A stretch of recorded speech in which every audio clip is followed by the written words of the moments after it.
আজকের অনলাইন ক্লাসে সবাইকে স্বাগতম। সুপ্রিয় শিক্ষার্থীবৃন্দরা, আজকে তোমাদের সাথে আলোচনা করব ইসলাম ইউনিভার্সিটি 2016-17 সেশনে আসা একটি প্রশ্নটি মূলত ভেক্টর অধ্যায় থেকে এসেছে। তো আমরা যদি এই প্রশ্নটা ডিসকাস করি তাহলে দেখব যে আসলে কিছু মৌলিক তত্ত্বকে কাজে লাগিয়ে প্রায় সময় এই প্রশ্নগুলো দিয়ে থাকে। তো ধরো আমরা প্রশ্নটা সমাধান করি। দেওয়া আছে 10 নিউটন এবং 15 নিউটন মানে দুটি বল একটি কণার উপর প্রযুক্ত হলে কোন মানটি লব্ধি বল হতে পারে না। এখানে চারটা অপশন দেওয়া আছে, 20, 30, 15, 10। আসলে কোন মানটা লব্ধি বল হতে পারে না, তার মানে লব্ধি বলের মান যে কোনো তিনটা হতে পারে, যে কোনো একটা হতে পারে না। কেন হতে পারে না এবং কোনটি, এটা আমরা জানবো। তো লব্ধি বল ধরি, আমরা যদি এভাবে চিন্তা করি যে এটা একটা বস্তু, এই বস্তুটার উপর 10 এবং 15 দুইটা বল কাজ করবে। তো ধরি এই 10 নিউটন বলটা এবং 15 নিউটন বল একই দিক বরাবর প্রয়োগ করছে। তাহলে দুইটা বল যদি বস্তুর উপর একই দিক বরাবর প্রয়োগ করা হয় সেক্ষেত্রে লব্ধি বলের মানটা হবে 10 + 15, তার মানে 25 নিউটন। এখন যদি ধরি যে বস্তুটা এই জায়গাতে আছে, এই দিক বরাবর 10 নিউটন মানের বল প্রয়োগ করা হলো, ঠিক ওইখান থেকে 15 নিউটন মানের বল প্রয়োগ করা হলো। তাহলে এই বস্তুর উপর যদি বিপরীত দিক থেকে বল প্রয়োগ করা হয় সেক্ষেত্রে লব্ধি বল পাওয়া যাবে 15 - 10 or 5 নিউটন।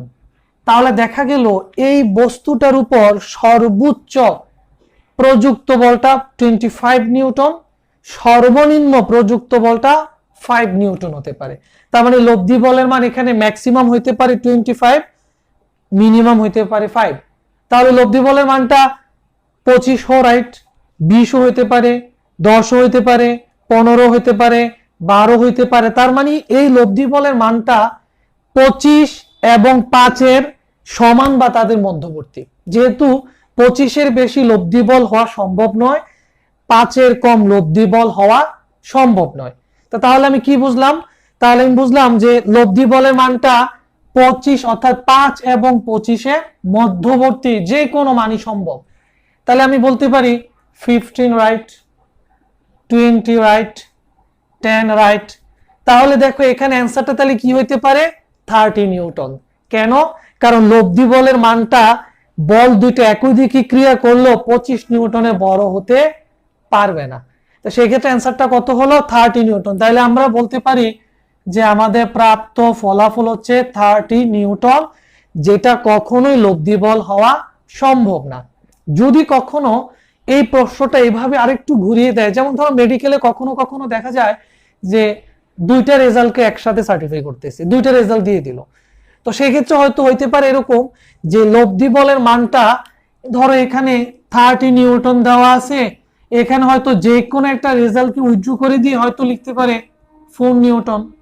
তাহলে 4 নিউটন হলে এটাও সম্ভব নয়, কারণ বিপরীত দিক থেকেও যদি এই দুইটা বল ক্রিয়া করত তাহলে কিন্তু লব্ধি বলের মান 5 নিউটন হতো। তার মানে 5 নিউটনের নিচে যদি কোনো বল অ্যান্সারে থাকতো তাহলে সেটাও কিন্তু রেজাল্টে হতো না। কারণ আমাদের এই তত্ত্বের সাথে কোনটা, যেটা আমরা আগেও জেনেছি যে দুটি ফ্যাক্টর যদি একই দিকে ক্রিয়া করে লব্ধির মান সর্বোচ্চ হয়, বিপরীত দিকে ক্রিয়া করলে লব্ধির মান সর্বনিম্ন হয়। সুতরাং সর্বোচ্চ মানটা আমরা দেখলাম যোগফল, সর্বনিম্ন মানটা বিয়োগফল। তাহলে বোঝা গেল 5 এর নিচেও সম্ভব নয়, 25 এর উপরেও সম্ভব নয়। তাহলে মেডিকেল পরীক্ষায় হয়তো দুইটা অ্যান্সার দেওয়া থাকতে পারে। তাহলে যদি হতো ধরো 10 নিউটনকে ঘ নাম্বারে না দিয়ে 4 নিউটন দিয়ে দিল, তাহলে কিন্তু আমরা এটাকেও অ্যান্সার হিসাবে লেখা লাগতো। তখন আমাদেরকে খ এবং ঘ দুইটা অ্যান্সারকেই ভরাট করা লাগতো। তাহলে শিক্ষার্থীরা তোমরা দেখলা যে ছোটখাটো তত্ত্বগুলা দিয়ে প্রশ্নগুলোকে ঘুরানোর চেষ্টা করা হয়। আমরা প্রতিদিনই চেষ্টা করব একটু বেশি বেশি করে পড়াশোনা করতে। আর অবশ্যই তোমাদের যদি কোনো মতামত থাকে অবশ্যই কমেন্টের সাহায্যে জানিয়ে দেবে, কমেন্ট বক্সে অবশ্যই কমেন্ট করবে। আমি চেষ্টা করব তোমাদের মতামতের আলোকে সামনে ক্লাসগুলা আলোচনা করার। ধন্যবাদ সবাইকে।